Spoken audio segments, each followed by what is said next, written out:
Gloire à Dieu. Je bénis notre Seigneur pour la grâce qu'il nous fait d'être là ce matin et surtout cette grâce particulière qu'il me donne de partager la parole, cette nourriture pour notre âme. Et merci au pasteur Christian et merci à la communauté pour ce privilège qu'il m'accorde de pouvoir apporter la parole.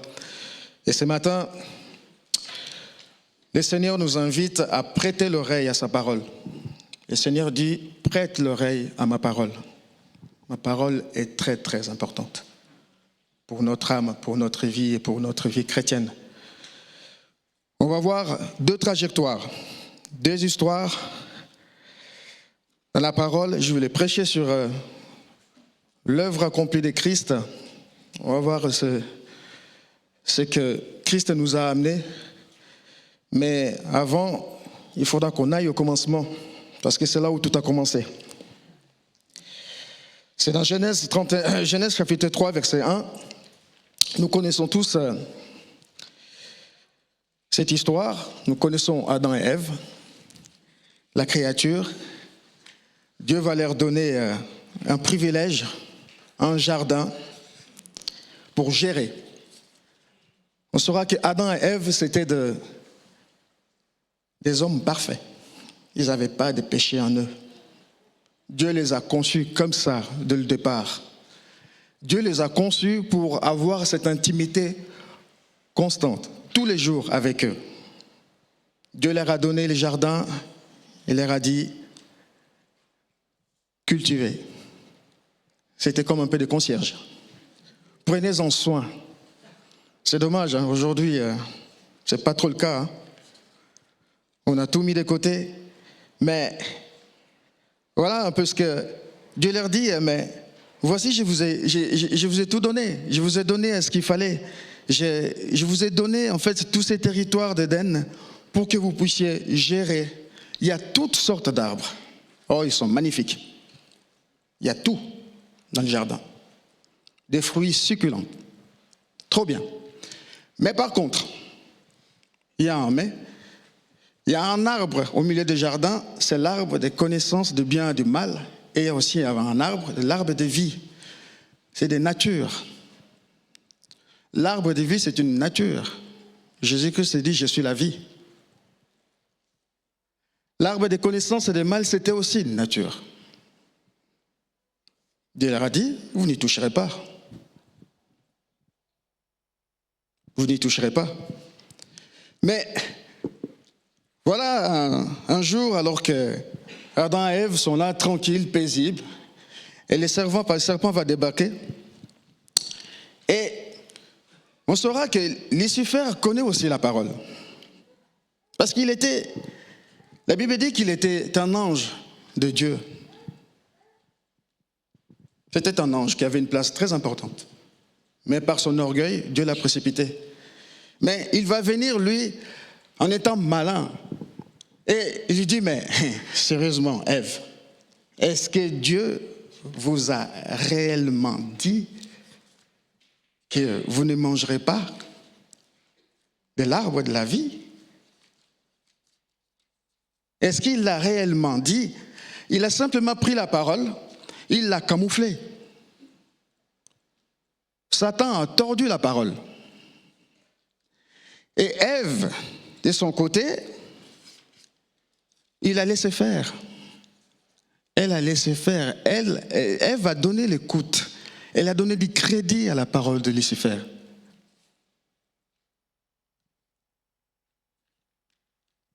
Elle a donné du crédit. Elle lui a laissé le temps de pouvoir argumenter. Alors qu'il le savait. Ce que Dieu avait dit, réellement dit. Il dit, vous ne mangerez pas. La femme vit, il dit, mais oui, mais finalement, Dieu nous a dit que nous mangerons. La femme répondit, il dit, nous mangerons des fruits des arbres du jardin. Mais quant aux fruits de l'arbre qui est au milieu du jardin, Dieu a dit, vous n'en mangerez point. Et vous n'y toucherez point, de peur que vous mouriez. Alors le serpent dit à la femme, mais vous ne mourrez point. Non. Dieu vous a dit il vous a dit des bobards. Il est en train de vous mentir. Vous ne mourrez point. Et les jours où vous en mangerez, vos yeux vont s'ouvrir finalement. Et vous serez comme des dieux. Lucifer dit à Ève, mais non. Il dit, les jours où vous mangez cet arbre-là, ce que Dieu vous a caché, c'est que vous allez devenir comme lui. Vous allez devenir votre propre Dieu. Ça veut dire que vous allez vous gérer vous-même. Vous n'aurez pas besoin de lui. Non, vous n'en aurez pas besoin. Mensonge. Mais camouflé, bien camouflé. Hein. C'est ce qu'on appelle un mensonge bien avec des fraises autour, quoi. Et la Bible dit que la femme, elle prenait le fruit et elle en mangeait.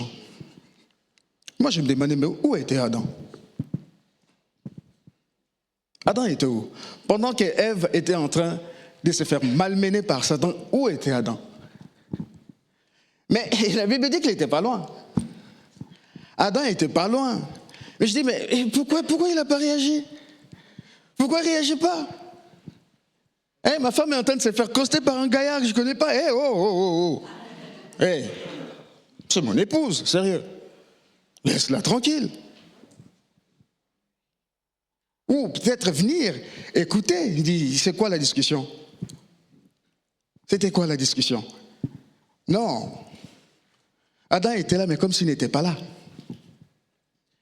Et la Bible dit, on connaît l'histoire. Hein. Elle va en manger. Et la Bible dit, elle va donner aussi à Adam. Sans que se pose des questions, Adam va en manger aussi. Et c'est fini. C'est fini. La désobéissance. La Bible dit que leurs yeux s'ouvrent. Les yeux s'ouvrent. Pour la première fois, ils se rendent compte, on est nus. Wow. Mais ça, j'ai fait un parallèle et je me suis dit, mais c'est vrai. C'est ce qu'on appelle. Ils étaient innocents avant. Ils étaient innocents vis-à-vis de Dieu. Leur âme était innocente, leur esprit était pur. C'est comme les enfants. Regardez nos enfants à bas âge. Moi, j'ai 2 filles. J'ai 6 et 4 ans. Mais quand elles sortent de la douche, elles viennent courir encore toutes nues au salon. Elles n'ont pas honte parce qu'elles sont encore innocentes. L'innocence. Et à partir du moment où elles ont mangé des fruits, ils ont perdu leur innocence. C'était fini. Et ils ont perdu ce privilège qu'ils avaient avec Dieu. Ils ont perdu la relation privilégiée qu'ils avaient avec Dieu. Fini. Il y a une séparation. Séparation. Fini. Dieu dit, mais où êtes-vous? Je dis, on est cachés. Pourquoi vous vous cachez? C'est ce qui nous arrive quand on pêche. Notre âme nous tourmente. On se cache parce qu'on se culpabilise. On se dit, j'aurais pas dû. C'est caché. Mais on verra que Dieu, par amour, c'est encore le même Dieu. Ok. Maintenant, il s'est dit, comme ils ont péché, comme ils ont désobéi, et que les péchés est rentré, maintenant je vais leur éviter de pouvoir prendre les fruits de l'autre arbre, l'arbre de la vie. Sinon, déjà qu'avec ce qui s'est passé, on est devenu des pécheurs chroniques, on allait devenir des pécheurs éternels. On allait devenir des péchés éternels. Alors j'imagine pas Dieu qui a des péchés en horreur, comment il aurait dû supporter les hommes qu'il a créés à son image, pécher continuellement. Ça aurait été terrible pour lui. Terrible. Alors, on connaît ce qui va arriver. Hein. Il y aura un chérubin, il va fermer les jardins d'Éden, puis fini. Il dit, vous allez vous débrouiller autrement. Et on saura que dans l'histoire, Ève n'était pas... Souvent, quand on parle de ces histoires-là, il faudra bien planifier les choses.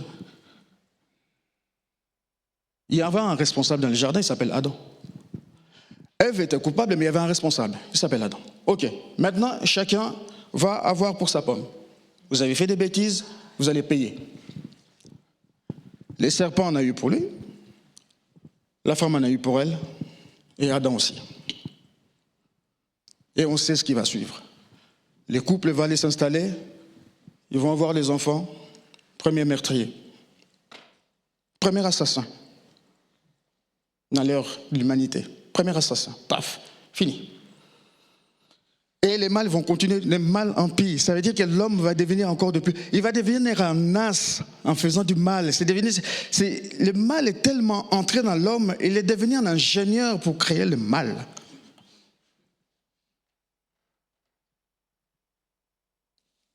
Mais Dieu est un Dieu d'amour. Parce que les anges ne comprennent pas. Les anges se disent, ah, oh, c'est fini pour ces hommes. Ils sont foutus. Dieu va les rayer de la liste. Fini. On ne les verra plus. Mais il est tellement amour. Et cet amour-là, il va les manifester. Moi, j'ai juste eu un texte sur Job.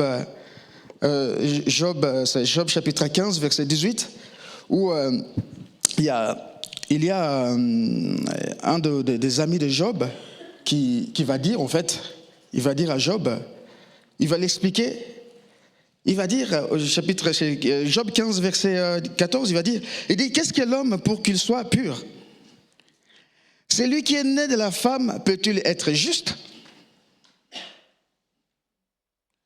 Si les cieux ne sont pas purs devant lui, donc ça veut dire devant le Dieu, si les cieux ne sont même pas purs pour lui parce qu'il est trop saint. Combien moins l'être abominable et pervers, l'homme qui boit l'iniquité comme de l'eau?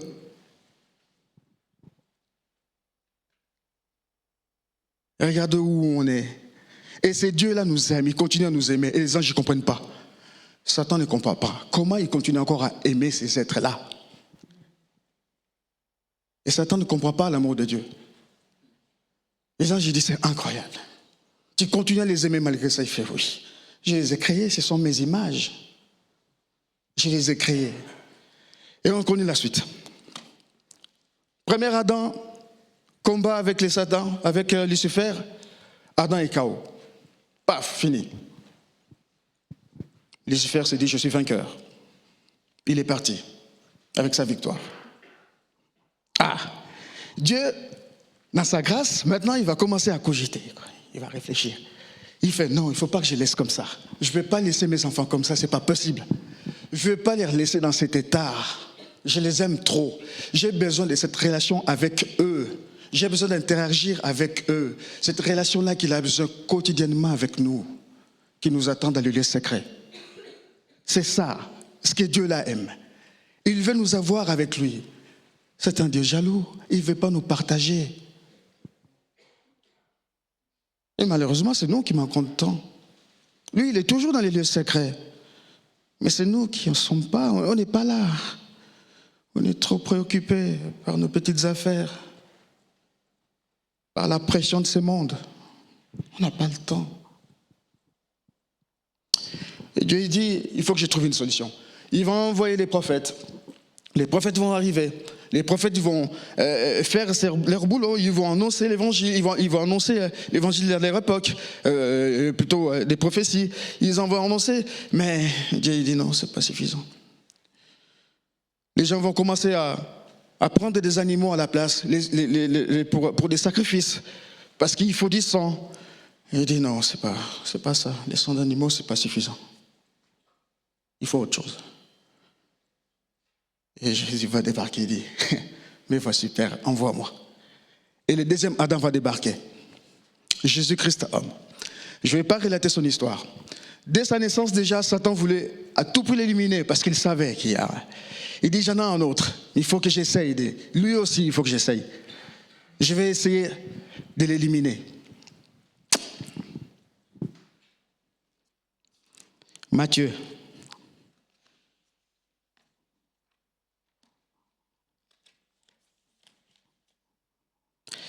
Ou plutôt, j'aurais pris Luc. Alors, Luc 23, verset 26.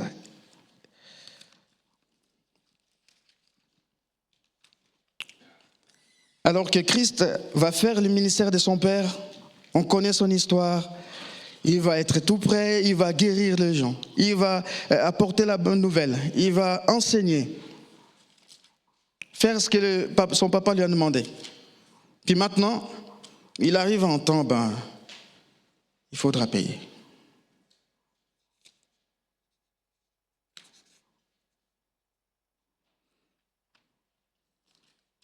Ah non, pardon, c'était Matthieu 4, oui. C'est plutôt Matthieu 4, où j'allais voir la première tentation. Jésus, il va finir son jeûne pendant 40 jours et 40 nuits. Il était dans le jeûne, pourquoi? Parce que simplement pour recevoir le cahier des charges de son papa. Donc son papa a déjà tout planifié. Voilà ce que tu vas faire, voilà qui tu vas guérir, voilà comment tu vas apporter la parole. Et la Bible dit Jésus-Christ disait, il ne faisait qu'est-ce que son père lui disait de faire. Et la Bible dit, chapitre Matthieu 4, verset 1, il dit, alors que Jésus fut amené par l'Esprit dans le désert pour être tenté par les diables, après avoir jeûné 40 jours et 40 nuits, il eut faim. Et les tentateurs s'étant approchés, lui dit, si tu es le Fils de Dieu, ordonne que ces pierres deviennent de pain. Ah, même mode opératoire avec Ève. Même mode opératoire. Il va le tester avec Jésus. Ah, sur la base de la parole, en plus. Sur la base de la parole. Satan n'a pas peur du fait qu'on sort du jeûne, qu'on soit rempli du Saint-Esprit, l'onction. Non, ça ne lui fait pas peur. Non. Il était puissant lui aussi. C'est pas ça qui lui fait peur. Satan n'a pas peur de nous parce qu'on vient de sortir d'un jeûne. Rien du tout. Ce qui fait peur, Satan, c'est la parole. C'est ce que Ève n'a pas fait. Ça veut dire répondre par la parole. Et ce que Jésus a fait. Jésus lui a répondu par la parole. Parce que Jésus connaît la puissance de la parole. Il a contré par sa parole. Il dit, voilà ce qui est écrit. Et je dis, il est écrit. Ordonne ce que. Il dit, mais l'homme ne vivra pas du pain seulement, mais de toute parole qui sort de la bouche de l'Éternel. Tout bien. Et il va continuer. Il est coriace celui-là. Il fait oui. Et le diable les transporta dans les villes saintes, les plaça sur le haut des temples et lui dit, si tu es le Fils de Dieu, jette-toi en bas, car il est écrit, il donnera des ordres à ses anges à ton sujet. Ils te porteront sur les mains, de peur que ton pied ne heurte contre une pierre. C'est pas faux ce qui est écrit. Mais Jésus lui répondit, il est aussi écrit que tu ne tenteras point le Seigneur ton Dieu. Parole contre parole. Parole contre parole. Ah! Et la Bible dit, le diable, il transporta pour une première fois sur une montagne très élevée, lui montra tous les royaumes du monde et leur gloire. Les royaumes du monde et leur gloire, pourquoi? Mais parce que Adam et Ève lui ont cédé. Parce que c'est Adam et Ève, c'est eux qui étaient le maître de la terre. Dieu leur a donné cette autorité-là, Dieu leur a donné cette opportunité de pouvoir gérer, mais ils l'ont cédé à Satan. Satan dit, ben oui, Jésus, moi je te les donne volontiers. Je te les donne volontiers. Et Jésus lui répondit, il dit, retire-toi Satan, car il est écrit, tu adoreras le Seigneur, ton Dieu, et tu le serviras lui seul. Alors le diable les laissa, et voici les anges vinrent auprès de Jésus et les servirent. Par la parole. Par la parole. Jésus n'a pas essayé de l'argumenter. Il n'a pas essayé d'argumenter par ses propres paroles. Il a pris la parole de Dieu. Et c'est comme ça. C'est comme ça qu'on doit, nous aussi, dans notre vie quotidienne, de contrer Satan par la parole. Et c'est pourquoi cette parole-là, ça doit être notre quotidien, cette parole. On ne devait pas l'abandonner. Il dit à Josué, il dit, mais médite cette parole nuit et jour et nuit, afin que tu agisses fidèlement selon elle. C'est ça c'est ton mode d'emploi, c'est ta marche ici sur terre. Je t'ai tout donné, là-dedans je t'ai tout donné. J'ai tout donné à la parole. Car ma parole est la vérité, ma parole elle est puissante. C'est ma parole qui vous conduit, c'est pas autre chose. C'est ça qui nourrit votre âme, la parole de Dieu. Et Jésus l'a compris. Et voilà que Satan, il va dire, ok, il percute, de gauche, droite, bam. Satan est sur les cordes. Il dit, waouh. Il dit, celui-là, il dit, c'est un gros morceau que j'ai hérité. Je dis à Satan, attends, c'est pas fini. C'est pas fini. Il y aura un autre rendre. Satan, il s'est dit, celui-là, il faut que je l'élimine, il faut que je par tous les moyens. Et dans l'histoire avec Christ, on sait combien de fois il a failli se faire lapider. Combien de fois? Et Jésus va leur dire, il va dire aux Sadducéens et aux pharisiens, mais vous ne savez pas dans quel esprit qui vous anime. Vous ne savez pas. Quel esprit qui vous anime? Il dit, pourquoi vous voulez me lapider? Ce n'est pas encore mon heure. Laissez tranquille, ça va arriver. Soyez tranquille. Ça va venir. Ça va venir. Et dans son parcours, et on va arriver maintenant où Dieu va décider que c'est le moment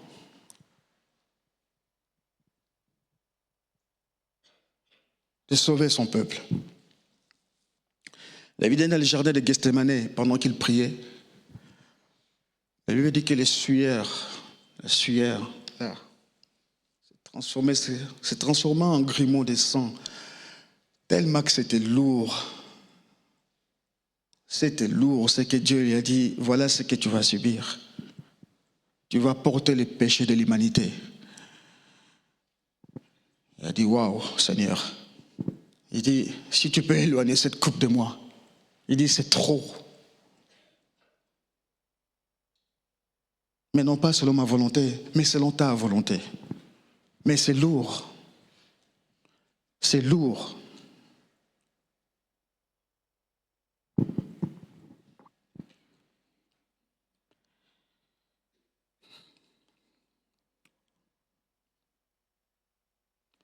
Luc, chapitre 23.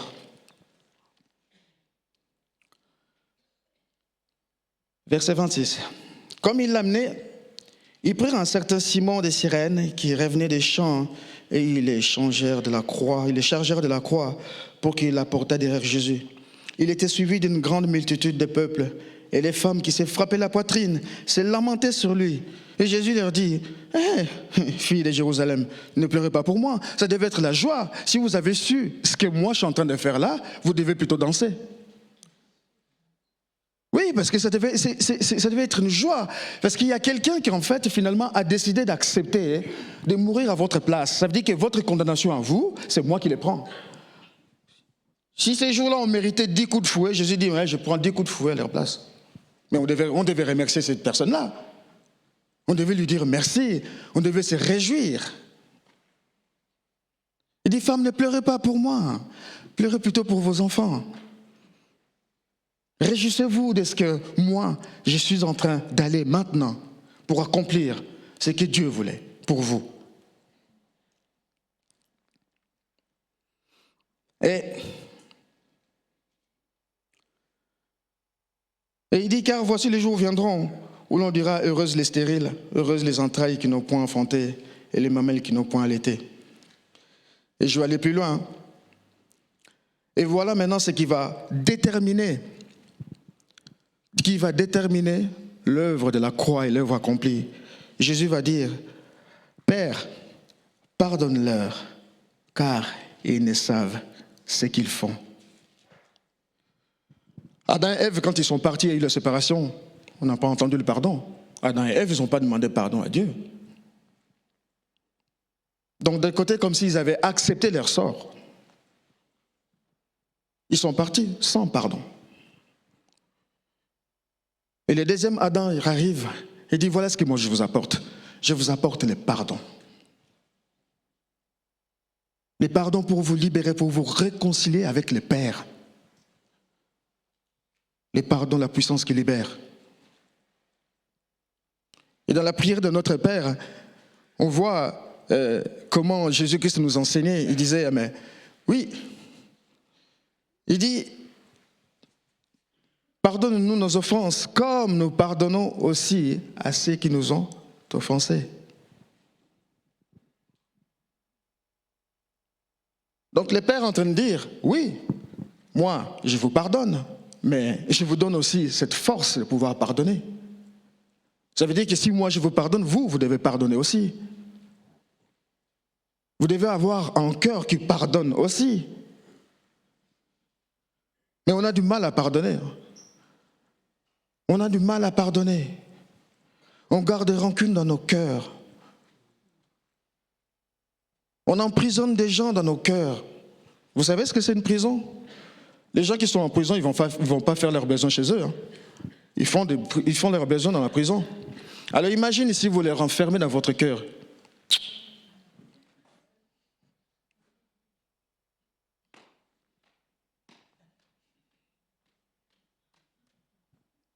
Non mais c'est fort, frères et sœurs, c'est fort.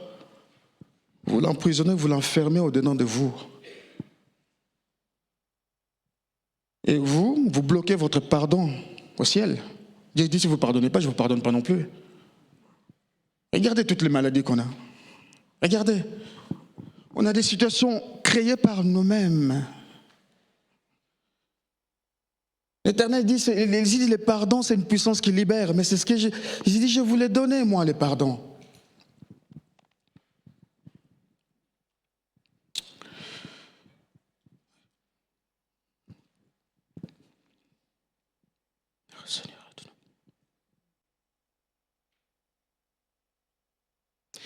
Et pour aller plus loin, et Jésus-Christ va être cloué sur la croix. La Bible dit que les passants vont l'injurier, ils vont l'insulter. Mais ceux qui l'ont insulté là, ce n'est pas des gens du dehors. Hein. C'est les mêmes à qui il a donné du pain et du poisson. Ah, toi qui as sauvé les autres, sauve-toi toi-même. Waouh, quelle insolence.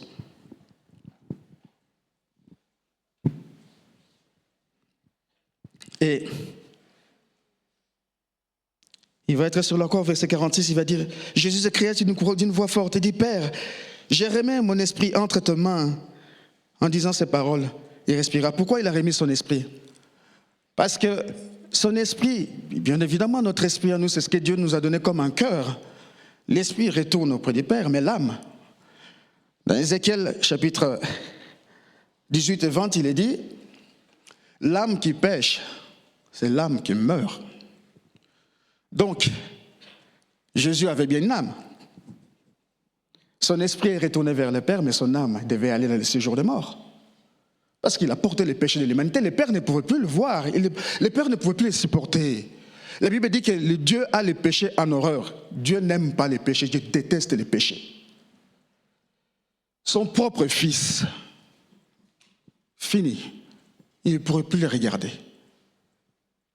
L'âme de Christ dans les séjours des morts.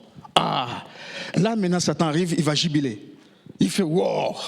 Il est dans le tombeau, oui. Hé, champagne et des biscuits. On va fêter ça. On va fêter. Il dit, je l'ai eu. Encore, il croyait quoi, lui? Je l'ai eu. Premier jour, Satan est dans la fête. Deuxième jour, ils sont dans la fête. Troisième jour. Oh! La résurrection, la puissance de la résurrection, c'est ce qu'on appelle la puissance de la croix. Christ va être ressuscité. La Bible dit que Dieu, c'est ce que David avait dit, il dit tu ne permettras pas que le corps de ton serviteur connaisse la décomposition. Il ne pouvait pas être décomposé dans le tombeau, ce n'est pas possible. Ce n'est pas possible. Non, pas possible. Dieu dans sa puissance, le Saint-Esprit, il a dit c'est ton œuvre maintenant. Il va quitter les ciels, il va traverser la terre, il va aller sous l'enfer, il va aller les chercher. Il dit c'est maintenant, maintenant, Christ est ressuscité, revient à la vie. Christ est ressuscité et Jésus vient d'accomplir son œuvre. Pour qui? Pour toi et moi, pour que nous puissions avoir la vie éternelle. Ce n'est pas pour les autres, c'est pour nous. C'est pour nous, c'est pour toi et moi. On devait se réjouir jour après jour. Jésus dit, Seigneur, oh Jésus, si tu n'étais pas là, on serait perdu. Perdu à jamais. Perdu à jamais. On continuera à errer, être des pécheurs chroniques jusqu'à on ne sait pas où en finir. Et Jésus-Christ il va retourner auprès de son Père. Il dit, papa, j'ai accompli l'œuvre. J'ai restauré. Il dit, maintenant, l'homme, tu pourras les regarder à travers mon sang. Et c'est pourquoi Dieu, quand il nous regarde, Dieu nous regarde à travers le sang de Jésus. Il ne voit plus nous. Il voit Jésus, il voit le sang de Christ et il nous voit parfaits, purs derrière. Il nous voit comme des êtres parfaits. C'est pourquoi nous avons ce privilège d'aller dans les lieux secrets. On peut maintenant aller dans les lieux secrets librement. Il n'y a pas d'obstacle, il n'y en a pas. Librement, on peut se tenir devant lui, librement. Et on n'appelle plus Dieu, on l'appelle Père.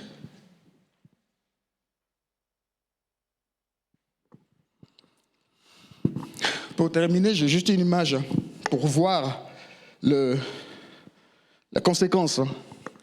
Et en ce moment où je vous parle, Satan, quand on vient lui dire que Christ est ressuscité, il dit, mais je ne comprends pas. Là, je suis KO. C'était le dernier coup de massue. Paf, KO, fini. Ce qu'il est en train de faire là, il vit ses derniers jours. Il est là juste pour venir nous intimider, pour venir encore nous faire peur. Mais on sait qu'il est déjà vaincu, c'est fini. Il attend sa fin. Et voici ce que ce tableau-là représente, ce qu'on a hérité d'Adam et ce que maintenant nous sommes en Christ. Regarde tous ces privilèges. Regardez. Du rejet à l'amour, du châtiment au pardon, de malédiction aux bénédiction, de meurtrissure aux guérisons. Quelle est votre maladie? C'est quoi cette maladie vous appelez? Moi, je suis avec cette maladie-là, personne, il n'y a personne qui peut guérir. What? Oh. Non. Minimisez pas la parole de Dieu. Jésus a dit, c'est par mes meurtrissures que vous êtes guéris. Il n'y a aucune maladie, aucune, j'ai dit aucune maladie, aucune, quelle que soit sa forme, qui peut résister au nom de Jésus, aucune. Aucune situation où Jésus veut dire, oh c'est trop, même moi j'arrive pas. Il n'y en a pas. Aucune. Et il y a les privilèges. Sacré privilège. Hein? Dieu nous accepte maintenant à nouveau.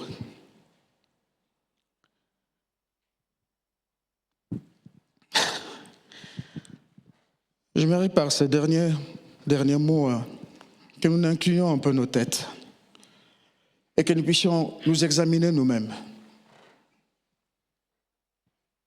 De nous regarder, de demander au Saint-Esprit de nous révéler. Y a-t-il quelqu'un qu'on a lié pendant des années continuellement et qu'on n'a pas réussi à demander pardon ou à accepter son pardon? C'est important pour la suite. Nous sommes à la fin de l'année pratiquement. Et on va commencer une nouvelle année, un nouvel épisode. Mais dans quel état d'esprit? Avec quel cœur?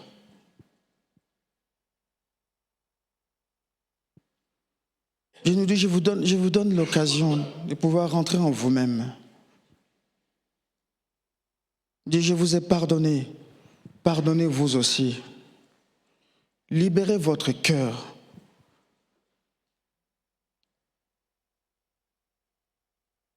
Votre belle-mère est méchante, oui, c'est pas grave. Pardonne. Ton mari t'a fait du tort, pardonne. Ta femme t'a fait du tort. La séparation ne s'est pas bien passée, pardonne. Pardonne. C'est pour te libérer, pour que tu viennes en étant libre. Et que cette parole qui dit, si celui à qui le Fils a affranchi est réellement libre, et que nous puissions être libres. On ne peut pas passer auprès de la croix et rester le même, ce n'est pas possible. Il se passe toujours quelque chose. La croix est puissante.